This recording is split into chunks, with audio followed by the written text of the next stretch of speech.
Hey everybody, this is Del Griffith, #1 shower ring salesman, and I'm here with my buddy Neil. Me and Neil just found this radio station. We're trying to get home, so if any of you fine folk could help us out, well, we'd really appreciate it. We're trying to get Neil here home for Thanksgiving.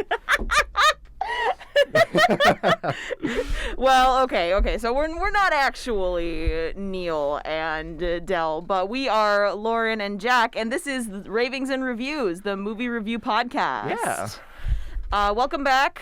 We had a bit of a week off, some complications. We couldn't air last week, but it's okay. We're back now, and today is going to be the review that we were going to do last week. We just kind of pushed it out a little bit more. We are reviewing Planes, Trains, and Automobiles. Yeah, quite a title. Yeah, quite a title. Quite a title. And a descriptive one, too. So I was the one to recommend the movie for this week after our review of The House. I had a couple family members recommend this to me, and it's probably one of our first like straight up comedy movies. I mean, we've had like a mixture of genres on this podcast before, but this is probably one of our first like strictly comedy movies. Yeah, you could probably say that. Yeah, for sure. Yeah, like we had Young Frankenstein before, but that was a little bit of a spoof, and it had a few horror it was making fun of horror elements. But no, you're right. This isn't a spoof. It's not based on anything. It's just a pure, straightforward comedy. Yep. So you'd seen this before, right?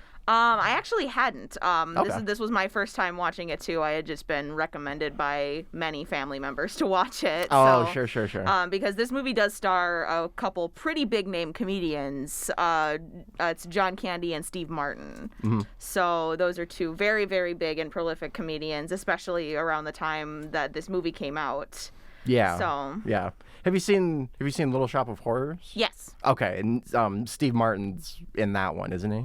No. Is he not? No, I don't. Hold on. Okay. I don't think that's him. Oh, okay. Whoops. Never mind. Or he might be. I don't know. I'm just looking online here, seeing if there's anything else that we've seen him in. Not on the podcast, I don't think. At least not with Steve Martin, but probably not on the podcast. I've seen John Candy in a bunch of other stuff. Like I remember watching The Great Outdoors. He has that one cameo in Home Alone. Yes, yeah, that's what I remember him from. And he's kind of a little bit of a similar character in this, a little bit, kind of trying to help somebody get home for the holidays and stuff like that. So yeah. Actually, you know what? Speaking of Home Alone. Did you think that the house that the Pages lived in looked exactly like the McAllister house in Home Alone? Or am I just crazy? I mean, I feel like that kind of style of, like, rich person home was very, very, like, it was very universal. Maybe. Amongst a lot of movies. You're probably right. So I was watching it, and I was like, oh my gosh, like, I almost thought it was like a reference. Like, oh yeah, this is the same house that... Although, I suppose Home Alone came out actually... definitely for 100% after that. Oh yeah. So okay. Never mind. Never mind. Little Shop of Horrors was Rick Moranis. Okay. He played Seymour Krelborn in Little Shop of Horrors. Gotcha. Yeah, I guess my kind of our first general thoughts out of the way, we can get a bit more in depth into this. This movie was released in 1987. Mm-hmm. It was directed, produced, and written by John Hughes, and like we mentioned already, stars John Candy, Steve Martin, and Layla Robbins. Yes. Yep. So some pretty big names, mostly in the form of John Candy and Steve Martin. But yeah, It is a straight up comedy. I would say it's kind of like a screwball comedy. Yeah, and it's also like a buddy road trip kind of movie. Yeah. They're traveling across the country, going to a lot of different locations and stuff. So. It almost feels like an offspring of like Dumb and Dumber or something, or like something similar to that. Yeah, I suppose. Dumb and Dumber if things got real. Yeah. I've never seen Dumb and Dumber. Oh, really? But, yeah, I'm really far back on like the amount of comedies that I've seen. Oh, okay, so, yeah. Yeah, Dumb and Dumber is a staple in my house. It's a movie that a lot of us like. So Sure. Yeah. So yeah, this like we mentioned, this movie has, I don't know how to describe this movie. It's a screwball comedy. So like there's not a lot of realism to it. No. But it's definitely one of those movies where that's like everything that can go wrong does go wrong. Pretty much, yeah. What's that called? What's that called? Oh, it's like some sort of rule or something. I don't know. Anyways. I don't know, but this would have been a good movie. Not that it's not still a good movie now, but it is very much a Thanksgiving movie. And I remember definitely. around the time of Thanksgiving, I saw a lot of people on Letterboxd, a movie app that I use. A lot of people started to rate and review this one. So yeah, I've kind of been meaning to watch it for that reason for a while. Yeah. I've seen, there's not really many Thanksgiving-centered movies. I'd Not say really. this is maybe one of the only big ones I've seen. And then there's the Charlie Brown Thanksgiving, but that's a short animated special kind of thing. Yeah, there aren't many. I mean, mostly because Thanksgiving is not a super universal holiday. No, not really. As Christmas or a bunch of other that kind of other stuff. But yeah. Also, I gotta mention because I did look further into this, and I was wrong. Steve Martin was in Little Shop of Horrors. He played the dentist. So thank you, Dad, for letting me know that, and also thank you, IMDb, that I just didn't scroll down further enough to see. Okay. Whoopsies. Gotcha. Listen, we had a week off. We're kind of we're defrosting our brains again. A little bit, yeah. So I guess I just wanted to ask you, did you have any, do you have any critiques, ideas, thoughts right off the bat? Nothing super big. I kind of was enjoying the buddy aspect of it, the two bros just kind of traveling across the country, except one of the guys really doesn't want to be with the other guy. Yeah. I don't really think I've seen John Candy in anything else. That's his name, right? John Candy is the actor who plays Del. Yeah. I don't think I'd seen him other than a short little cameo in Home Alone. So, but he was really funny. I liked him a lot. I was all over his performance. He was very funny. And then, of course, juxtaposed with Steve Martin kind of being the straight guy, the really grumpy businessman, yeah. Right? Yeah, kind of want nothing to do with the other one. So their dynamic was a lot of fun. Yeah. Yeah, I will say I did like their dynamic with each other. Everything about them contrasted each other, and it made it that much more of an interesting movie. Yeah, and it's a good thing that that there is some contrast and that they work well together, because I mean if that didn't work, then the whole movie would have been a bust, because the whole movie is centered on these two guys and their whole dynamic and their shtick. And there's not really too many times that they're separate. There are a few times in the movie, kind of as a joke, they go their separate ways, but then kind of inevitably find their way back to the other one. Yeah. It's like weird twists of fate, at every corner. Yeah. That brings them back together even when they separate. Mm-hmm. So if you do want to see John Candy and more stuff, I do recommend The Great Outdoors. It is very funny. Okay. And it's basically a similar buddy kind of thing, except it's in a different context, and it's John Candy and Dan Aykroyd. Okay. Gotcha. another very, very prolific comedian. Yeah, Dan Aykroyd's interesting. Yeah, for sure. He's very interesting. So, yeah, this movie takes place with those two guys just randomly, they meet, trying to hail taxis, in New York. Yeah. And then they end up flying together, and it's just a bunch of other stuff. And then planes, trains, and automobiles. Yeah, planes, trains, and automobiles. Basically, any form of transportation that exists in the United States is a method that they tried to get back home with. And you were thinking of Murphy's Law. Murphy's Law, that's it. Yep, that's what I was thinking of. Yep. If something can go wrong, it will go wrong. Yep. Yeah, yeah, this movie is a prime example of Murphy's Law. Yeah, thank you, Grandma. See, my family's feeding me all this help. Yeah, we got your whole family helping, and heck yeah. I appreciate it.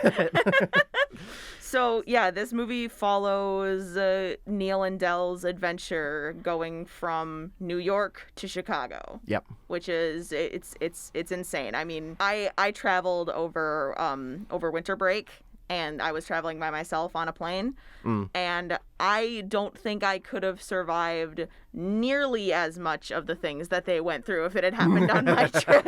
Yeah. like trying to find a hotel or like trying to find a motel like somewhere when your flight gets canceled. Like even getting like a flight delayed. Like that happened to me while I was flying out from Minnesota to where I was going. Yikes. And like delayed flights are the worst. I've never been on a plane before. Never. No, and it's something I need to fix. I love traveling places, so but no, I've never been on a plane. I've never had to deal. Although I've seen, in thousands of different movies, the classic like plane delay, flight canceled, and everybody's sleeping in the lounge, and oh man, I'll definitely have to go in the summer because I don't want to deal with that noise. That's I've never seen a movie portray it in a way that doesn't look absolutely miserable. Oh God, yeah, I had a flight delayed out of New York on that same trip too because of weather delays and just in general LaGuardia Airport being absolutely insane. But that's a whole different thing. But yeah, this movie deals with a lot of.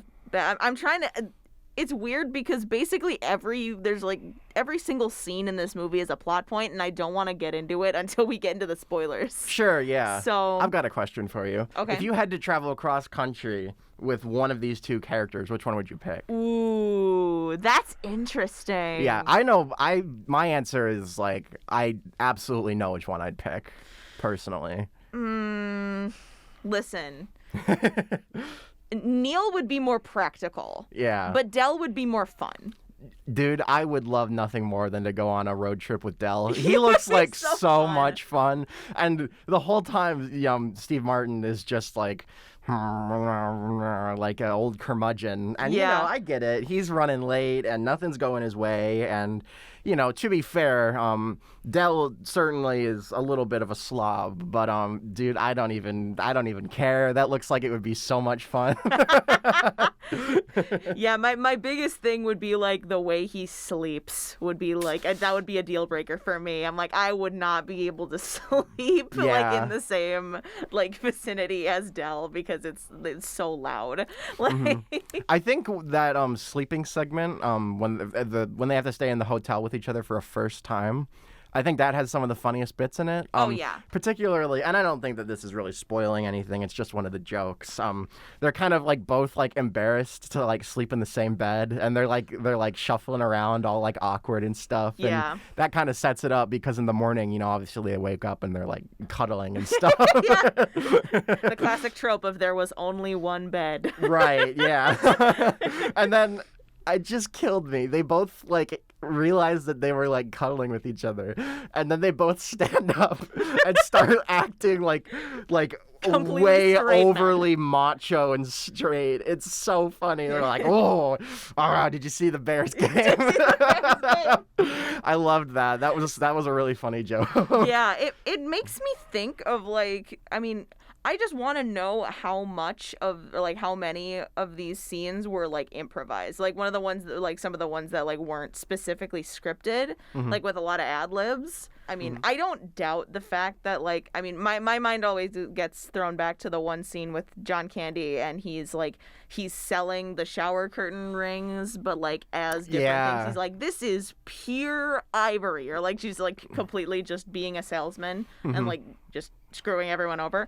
I want to know, like, if I want to know if all those were scripted, because I don't think they were. Oh, I'm sure not all of them were. I would have loved to have learned that he just like completely made up all of those, and the camera was just recording. Yeah. This was really funny. He like during the sales pitch, he's selling all these like shower rings as earrings, which is a really funny bit. And for some of the earrings, he's like, oh yeah, this was signed by the King of France or something. And he's like just got like a plain white shower ring. There's like not a signature to be seen. He's like, oh, this one's like autographed and stuff. It was like so ridiculous. It was really funny. Like, these are the finest materials, and it's literally a plastic shower ring. Yeah. It's very, very funny. Yeah, when it comes to like reviewing a comedy, there's kind of really comedies are a little bit different than some other movies because what it really comes down to is did you find it funny, and the presentation. And like other things still apply, like the performances and the music and stuff. Honestly, performances are really good too. Yeah. Or like a really important part of the movie. And I thought their performances were really great.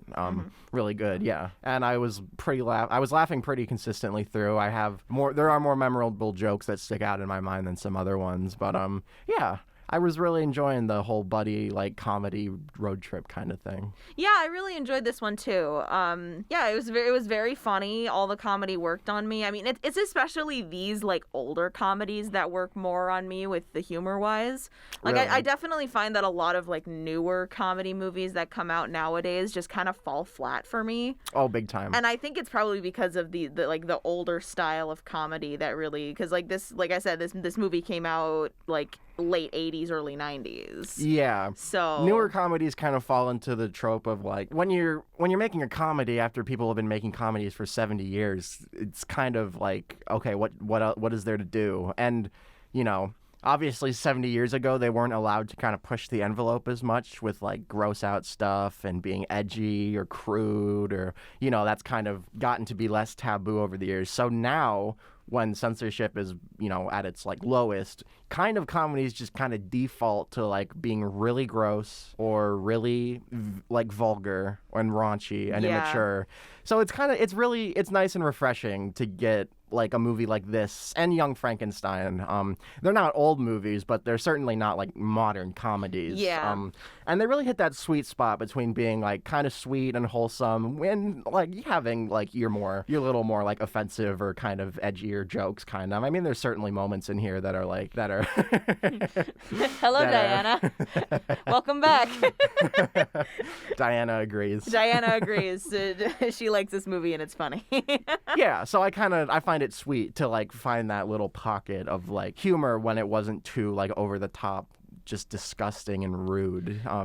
Because when you get too rude with a movie or a comedy, you can kind of like, it takes away any charm or like sweetness that it's got, so that it's like, okay, well, that was just really offensive and rude, and now I kind of don't care about the characters. But it doesn't really cross that line here with these guys, I don't think. No, it definitely does not. And I definitely agree with you with that. Some more modern comedy movies definitely play into the more like shock humor and that kind of stuff. I mean, sometimes it works on me. Like I watched a couple episodes of South Park, and like I know that series, and that series is pretty funny.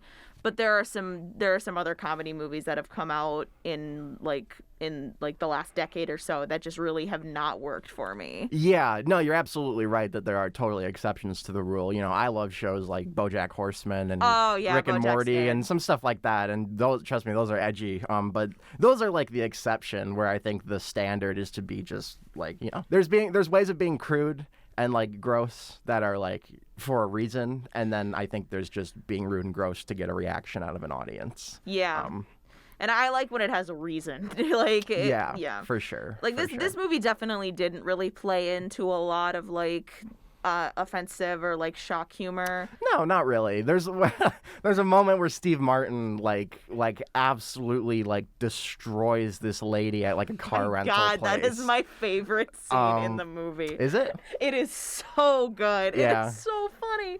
Yeah. And it's like the first time that like super hard language is used in the movie. Like I don't even know how many times he says the F word, but like it's too many. It's a lot. He definitely makes sure to get his point across. Yeah, for anything, it kind of came across a little like left field for me. I was like, holy, this movie's rated like R, but the only thing that would indicate that is there's a couple of like naked pictures of ladies in a taxi. Yeah. Like for like 3 seconds, and then he just drops 50 F-bombs in one scene.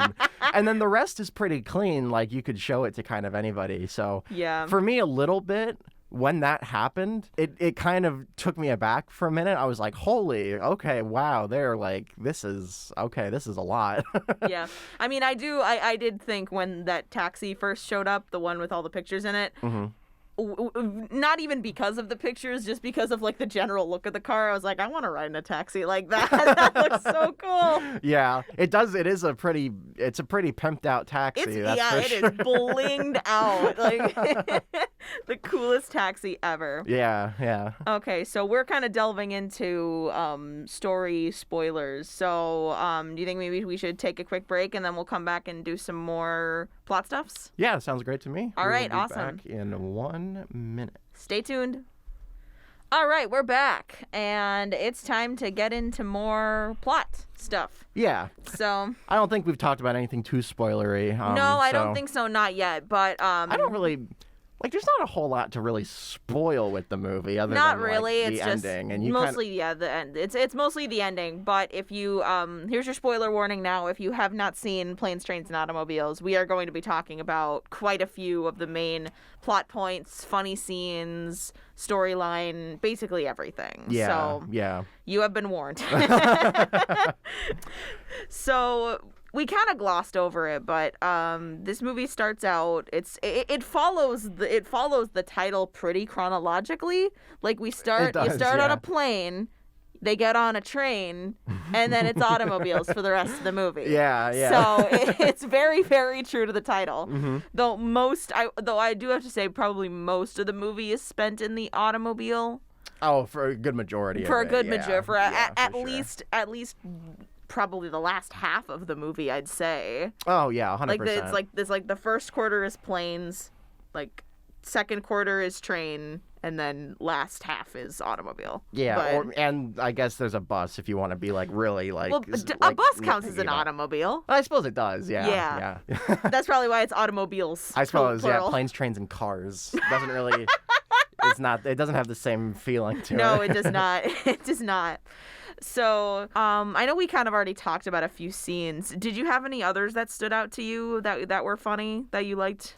One of my favorite bits in the whole movie, and it's not there for very long, but I thought it was extremely funny. It's so Dell is like, they get out of the hotel and they're like, oh yeah, my buddy's son is coming to pick us up, and the guy's son is this like crazy like hick driving a like pickup truck, which it's not like you're a hick if you drive a pickup truck, but this is like a really battered, like tired old pickup truck. It's got like hay in the back. He's spitting up chew tobacco every 10 seconds. That is the funniest part of the whole movie to me.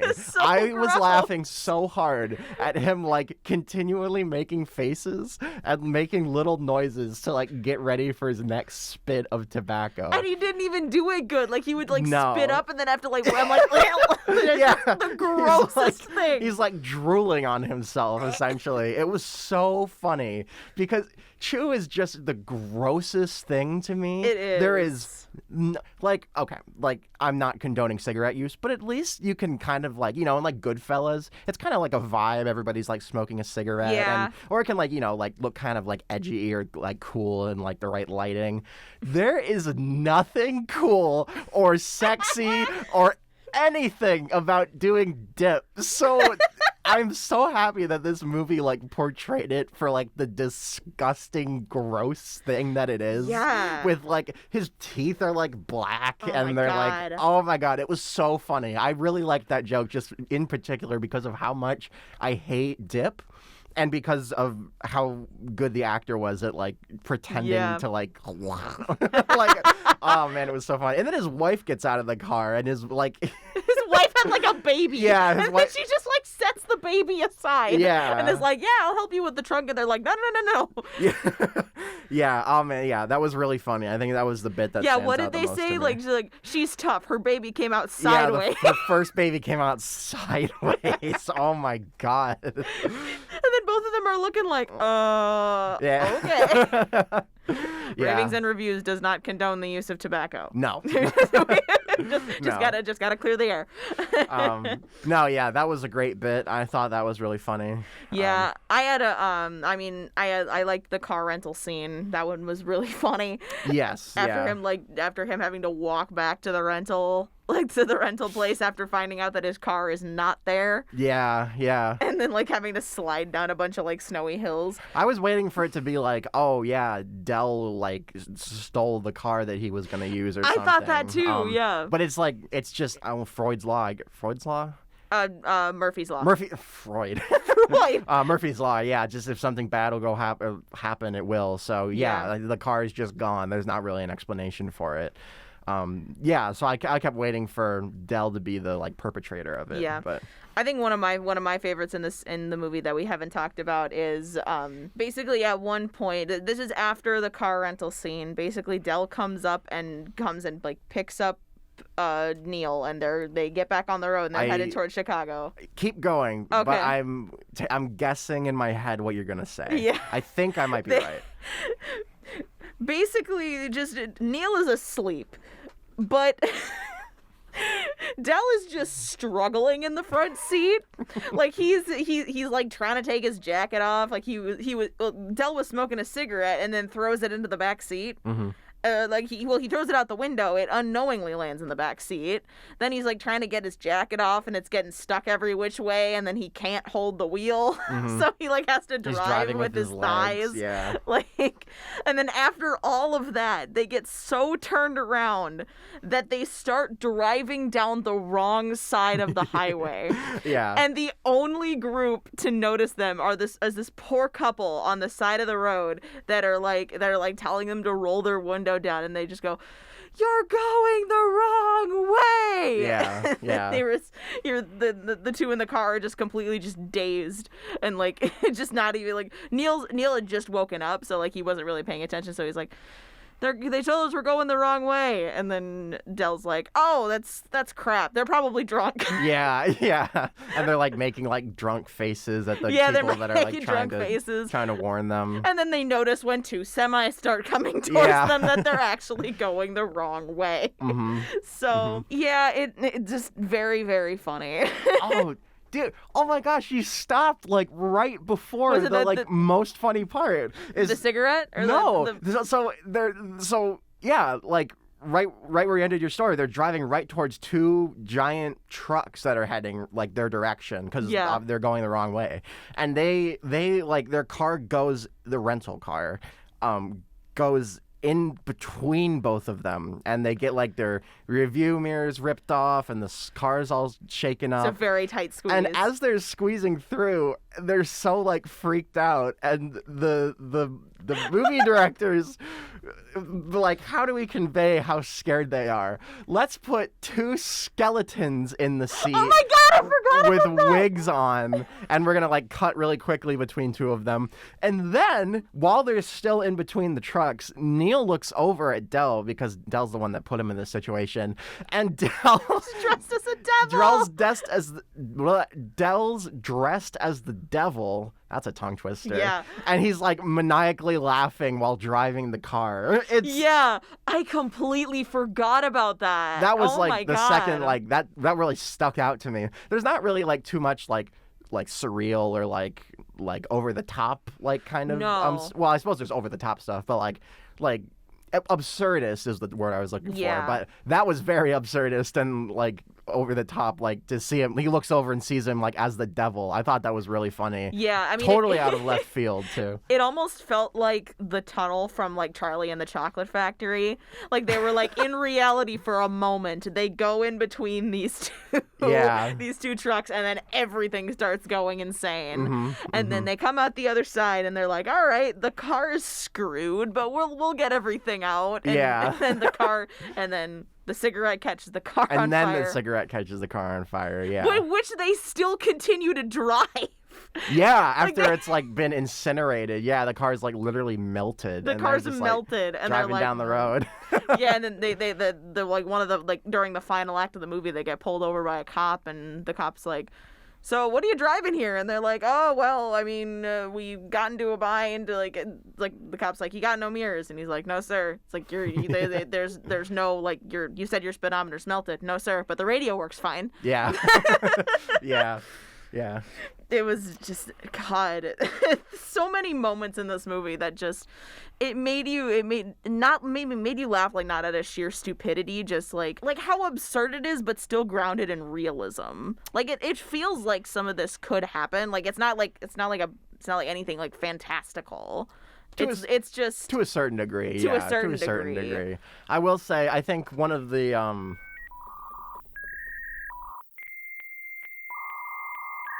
No, come on. What was I gonna say? Bro. Oh no. Oh man. What was I gonna say? Gosh darn it. I was right on the tip of my tongue. Oh. No. Oh my God. Did you lose keep it again? Forgetting it. Oh my God. Well, okay, I got it. So, keep it. One of the reasons that I liked that moment of pure like surreal like absurdism of him like driving the car as the devil and the like really goofy shots of them like as two skeletons driving is because I totally didn't see that coming. It totally took me off guard, and I think that's what made it really funny. And just in addition to the fact of how kind of goofy it looks. But I bring that up because the whole rest of the movie, I kind of know what's going to happen, like, every single time. Nothing really, like, I kind of knew exactly how the movie was going to go. I knew exactly how the movie was going to end. Even, like, some of the gags, I could see them coming beforehand. Like, with the car, I'm like, oh, yeah, he's going to, like, get all caught up in the seat, and then he's not going to be able to get his hands in there, and then that happened. And then, so I'm curious, when you watched this movie for the first time, did you see that part at the end with Dell's wife? Like, did you pick up on what that was going to be? Not the fact that his wife was... Well, okay, listen. This is kind of the... I wasn't really... like. It's not that, like, this like, the reveal itself still surprised me. Like, I was still... What we're talking about is that basically this entire movie, Dell talks about his wife, Marie. Mm. And he talks about her as if, like, he's going home to her. Like, he's going home to get to see his wife. And that's what Neil thinks too. Because, like, he's married and they're like, oh, we're two married men. We're having a time.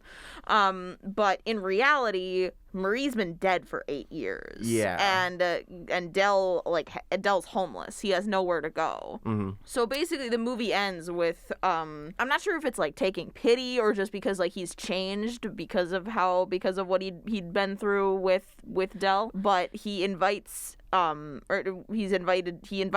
over to his family's house for Thanksgiving, and that's how the movie ends. Which it was a very, very sweet ending, but I mean, just kind of bittersweet, especially since, like, it's intercutting shots of Neil with his wife and Dell's face just looking like just Dell on his own. Yeah.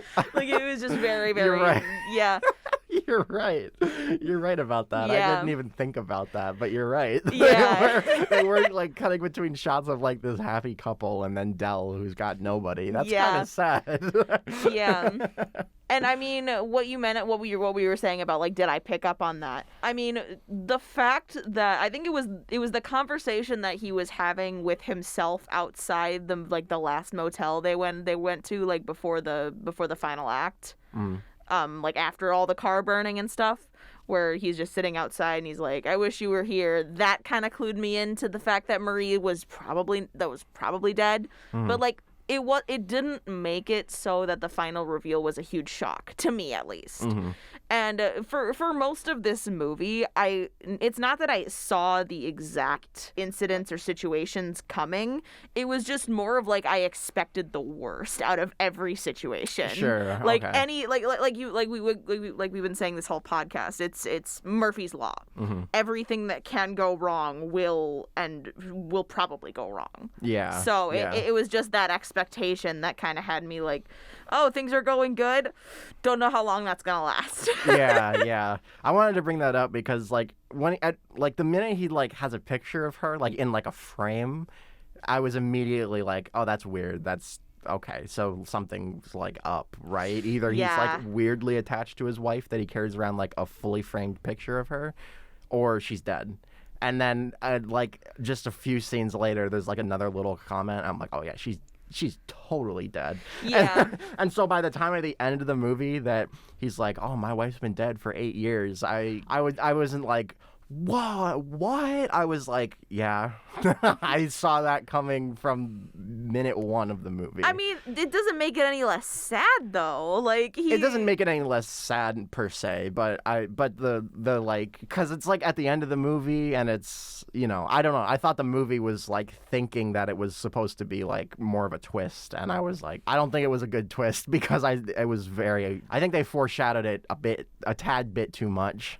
That's valid. That's valid to say, and sometimes that does happen with movies, like they like hint too many times at like what's gonna happen that you like actually find out what's gonna happen before the twist happens. That's happened to me for plenty of movies, and sure. I'm not sure if for this one it was meant for that kind of shock value, like, oh no, it was more meant for the emotional impact of like his wife is dead and he has nowhere to go. So Neil is going to invite him over to spend Thanksgiving with his family since he has nowhere else to go. Yeah. That's how it works in my brain. Sure. No, yeah, that makes sense, yeah. I suppose, yeah. Another question. So, like, Della's, like, confirmed homeless, right? Yes. So why was he getting on a plane to Chicago? I think, well, I'm pretty sure he was still, like, selling, like he was still like selling the shower curtain rings, like that wasn't a lie. Yeah, like he was selling what he's a salesman, right? Yeah, I mean, maybe he just like motel hops everywhere he goes, and like I don't know. I don't know if there's this movie was like, it's still grounded in realism, but there were still some certain elements that were like, yeah. Just more of a, it's less of a, oh yeah, this is like something that makes sense for the character, and more of like, oh yeah, we just need them to meet each other on a plane, so we're not gonna really like given, I mean, I suppose what you're saying, he's like a traveling salesman, like that's enough of a like, yeah, that, I mean, that makes, it doesn't not make sense, but I maybe like, since he's just homeless anyways, maybe a little bit of a like stronger like reason for him to want, because he goes along with Neil in like this kind of like, it seems like he's also really invested in getting to Chicago, but he's homeless, so I don't know where like the desperation is supposed to come from. I think maybe it might be grounded in the fact that like he wanted the best for Neil, and like because like he talks about in most of the movie, he's like he wants Neil to go home to his family. He wants Neil to be happy. Yeah. So I suppose you're right. Yeah. I mean, that's the only way I can explain it. I mean, we might just be looking way too far into the. I'm probably doing that. I tend to be that guy. It's sorry. No, and that's what this podcast is all about, man. We read way too far into things, and then we just see what happens. Yeah. So, yeah. Rest in peace, John Candy. We're a gift to this world. Yeah. And you had a lot of good comedies. Mm-hmm. So he died in 1994. So that was a while ago. Yeah, and it was actually not too long after this movie came out, which is even more sad. Yeah. So Okay. It's a very, very funny guy that we lost far too soon. Yeah. Yeah. I don't know how to lift this up now. It's sad. We already talked about all the funny scenes. Just before we go to our next break, the concept of being a shower ring salesman is so funny, and that's like the funniest profession that they maybe could have given him. Yeah, such a useless, obscure thing to sell, but it makes it so funny. Yeah. It's like, who buys shower ring? Is that a thing? I thought they just come with the curtain. I mean, like, they sell like clips. Imagine and, like, being showers. like, oh honey, we're out of the shower rings are busted. We need new ones or something like that. I'm pretty sure they do. Do they? I don't know. I don't think shower curtains necessarily come with them. Do they? I don't know. I've never bought a shower curtain in my life. No, neither have I. It's like, that's the funniest is like, that is the most niche, like, random thing you could possibly like think of to make him his profession be. I love it. Yeah. I love how like, it's just something you would never think about. And yeah, I think that's pretty funny. Yeah, I mean, that kind of profession really wouldn't survive nowadays. Like with the internet, and like that was another fun duality that I saw in this movie. Like how they handled credit cards, how they handled cash, like the motel. Like, what was that thing that they used at the motel with he put his credit card on like a paper trimmer, and then he just like yeah I don't know. That's just technology that you and I weren't alive to witness. So right. We didn't know that. Kind of like a large portion of this movie, like, kind of wouldn't really work in like today's setting, just because everyone's got like a cell phone and stuff. So. Yeah, and there's things like Uber. There's things like Uber, and Greyhound buses, like Jefferson lines, like those kind of things. Yeah, and the element of like him not being able to like contact his wife, like that wouldn't work nowadays. So it's nice, it's charming to see movies like from their time where it's like, oh yeah, that was just a completely different time from what we have right now. Yeah, I know we were kind of talking about that when we were talking about Die Hard before we went on break last semester. Yeah. Like with how like if we had today's technology in that movie, it would have been much less of a movie. Right, yeah. So yeah. So I guess with that, that's all I have. Did you have anything else? Yeah, no, I think we can go to the break and then come back and do a little bit of trivia. All right, sounds good. Stay tuned. All right, we are back. We're back with a little trivia. Trivia time. Lauryn, would you like to go first, or Sure. should I go first? Yeah, I can go first. Okay. So, what two actors did director John Hughes originally want to play Neil and Del?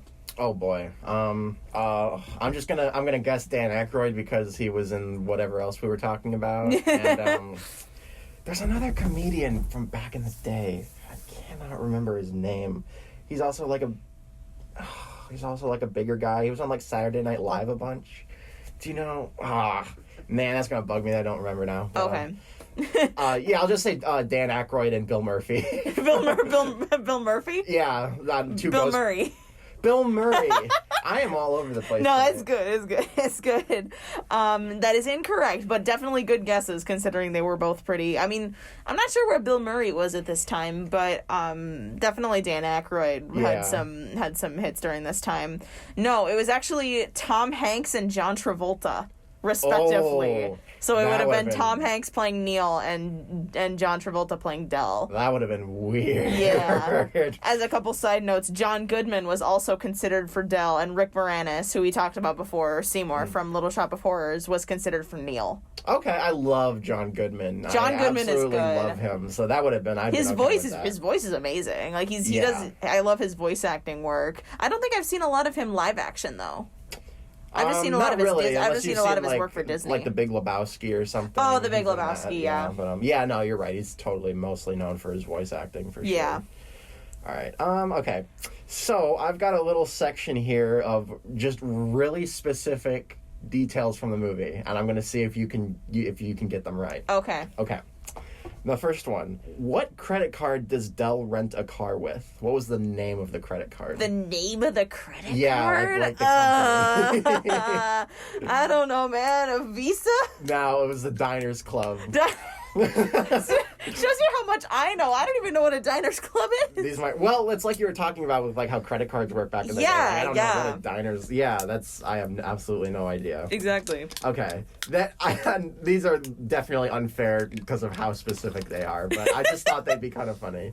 Okay, at the very beginning of the movie, what does Neil forget at his workplace?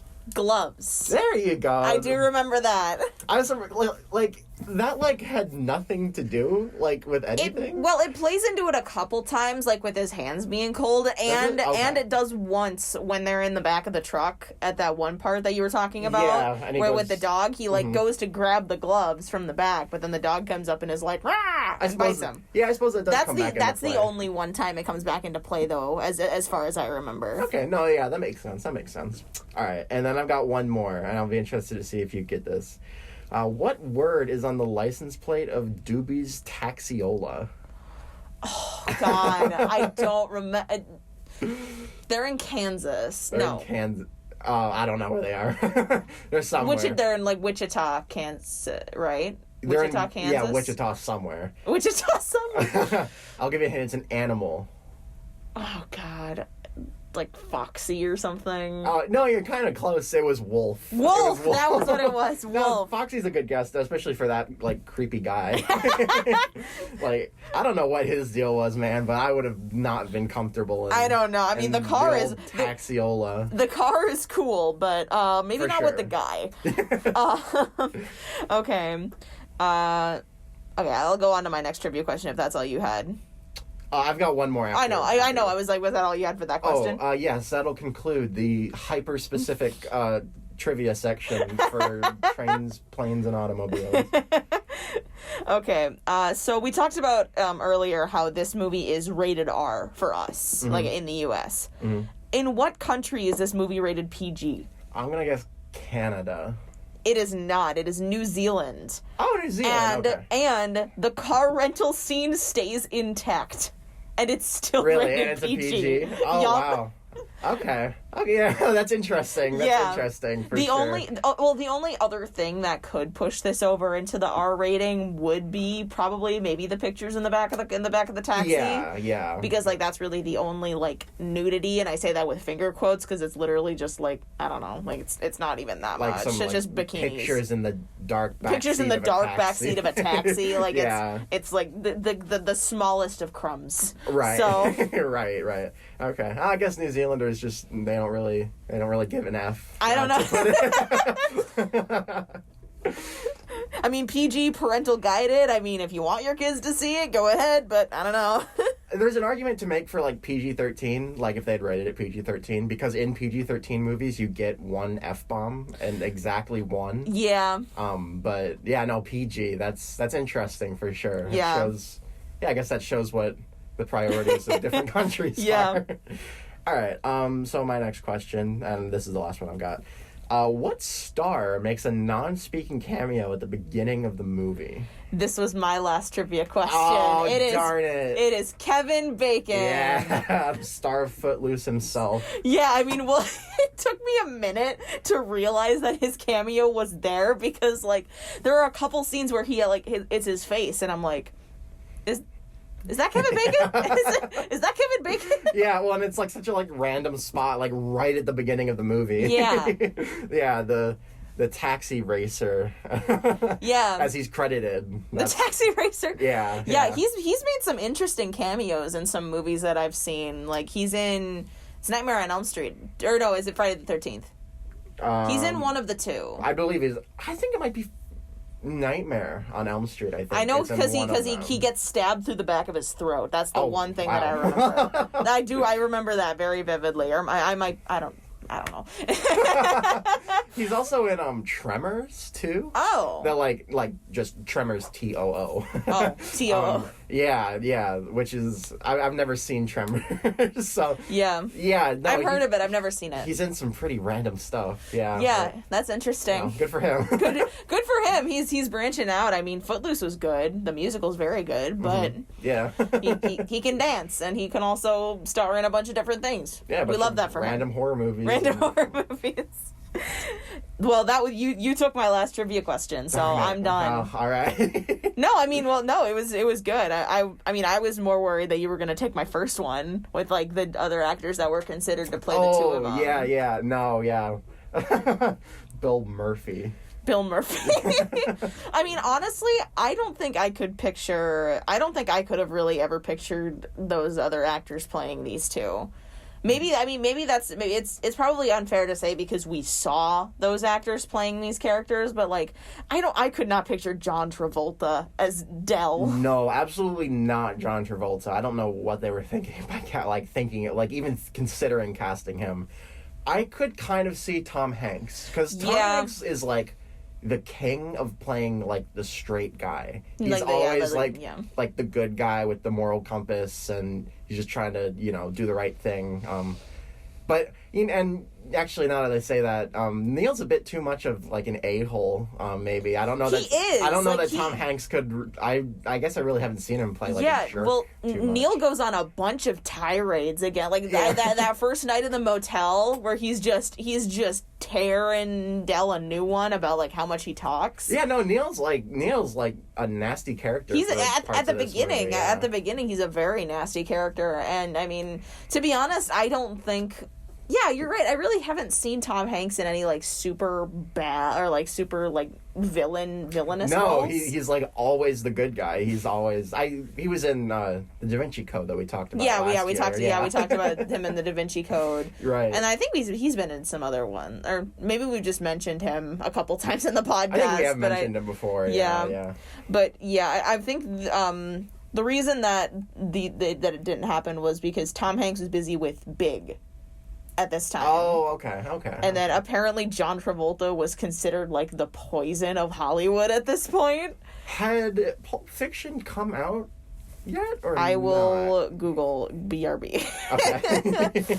I'm gonna guess and say that Planes and Trains was before Pulp Fiction. It was, yep. Okay. Pulp Fiction was 1994, or actually, well, yeah, Pulp Fiction was 1994. Okay. And this was 1987. Okay.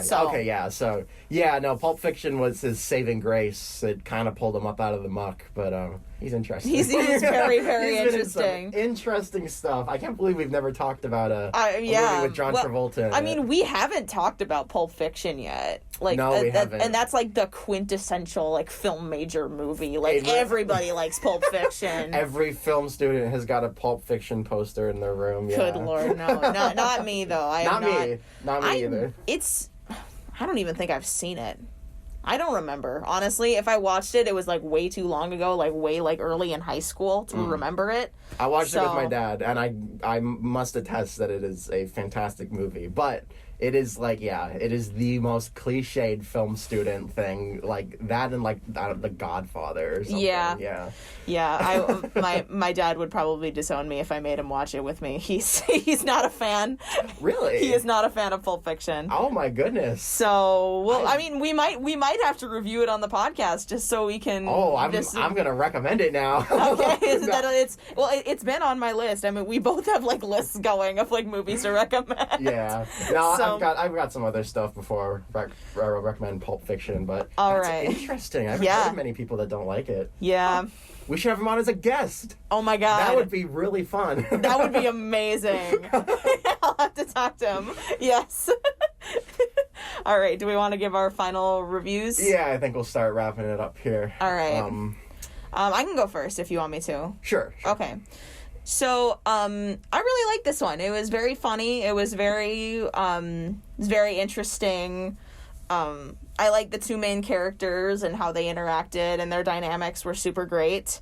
It was a very, very screwball, chaotic Murphy's Law type comedy where like everything goes wrong, but like you're still rooting for the characters to make it out in the end. Mm-hmm. And it did end on a semi-sweet note, even though it was kind of bittersweet with how Dell was just watching. Yeah. But I didn't really have any huge critiques with this movie, other than just like, you know, some of the kind of like some of it felt like almost too bad. Like it was just like it's Murphy's Law, but still like really. But yeah. Certainly if. Oh, sorry. No. Certainly, a few of the moments where things go wrong are way more, in my opinion, like a little bit more forced than some of the other ones. Yeah. To a certain extent, some of the stuff, but then other ones are like, oh, that was like, I mean, I guess that could happen I suppose. Yeah. Like, what are the odds that an entire freight train breaks down in the middle of the tracks? Yeah. Like, that is just... Yeah, but anyway, I like this movie a lot. It was very funny, and it kept me entertained. I think I'm going to have to give this one an 8 out of 10. Okay, nice. So I really enjoyed this one, too. I had a very fun time watching it. I was never, like super, like, wowed by it, or, like, wow, this is, like, oh, I'm going to have to watch this, like, every year, or, like, oh, this is one of my new favorite comedies. But it was a really good comedy. It was a really solid comedy with both actors being very funny. I think a few of the times Neil was like really mean to the point where I'm like, dude, like go like take a walk, man. Yeah, yeah. Like, that first rant that he has in the motel really like it really switched my opinion. He goes in so hard. Yeah. Like it's a full like 2-minute rant. Like yeah, and I know you like the car rental thing where he like just goes off. And I think it's funny, but it was a little bit, I don't know, for me it was a little, like, too much. I'm like, wow, you are really mean. Like, oh my God. And that's the other thing, too, is it's, like, rated R, and it's, like, only, like, got a few moments of, it doesn't feel, the rated R moments feel a little bit out of place. Like, I don't know if they just really wanted an R rating, but it kind of comes out of left field a little bit for me. And in sometimes that's a good thing, like with the devil costume and the skeletons. Like, I love that sort of left field thing. But then some of the more like really mean stuff, I was like, oh, that's like a little bit weird to me. But nothing that like ruined the movie for me, I'd say. The presentation was perfectly adequate. This was something that I think it might just be a me thing that I don't like this.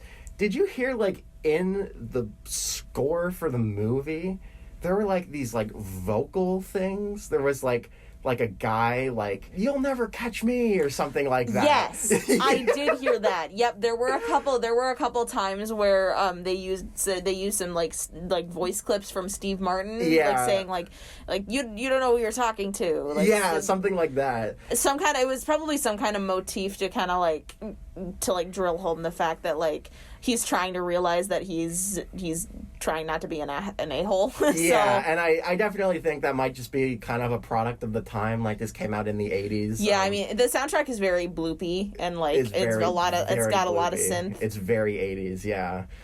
So that specific like little voice thing, every time I heard it, I'm like, ugh, I really don't like that. But because like it felt weird. It was almost like, wait, did he just say that, or was like part of the or was that like part of the score? Absolutely, there were a few times. Yeah, because it took me a minute to clue in. I'm like, whoa, did he just say? I thought he was. Why is he repeating it so many times? Like, yeah. Yeah. So that's like a really like minor stylistic thing I didn't like, but no, yeah. Overall, I had a really decent time with it, and I thought it was super funny. I'm glad it introduced me to John Candy because he was extremely funny. Yeah. And I've seen Steve Martin in a few other things, but no, he was really good too. So, I think if I had to wrap it up, I'd give it like a 6.5 to a 7. Yeah. I think somewhere in that range. Yeah. Yeah, that's valid. I mean, it's not a perfect movie by any means, but at the same time, it's like it's not terrible, you know? No, yeah. So. This is a good movie by all means, for 100% sure. I just know that some people kind of like really love this movie, and I'm not so much. Where I'm just like, oh yeah, that was like really good. It was an enjoyable movie. I would totally watch it again. Oh yeah. Yeah. I think that's kind of where I fall. All right. Well, I guess that about wraps it up for our review of Planes, Trains, and Automobiles. That was fun. I liked that. Yeah. It's always nice to talk about a comedy. Yeah, it's always nice to talk about something that's not blood, guts, and gore, you know?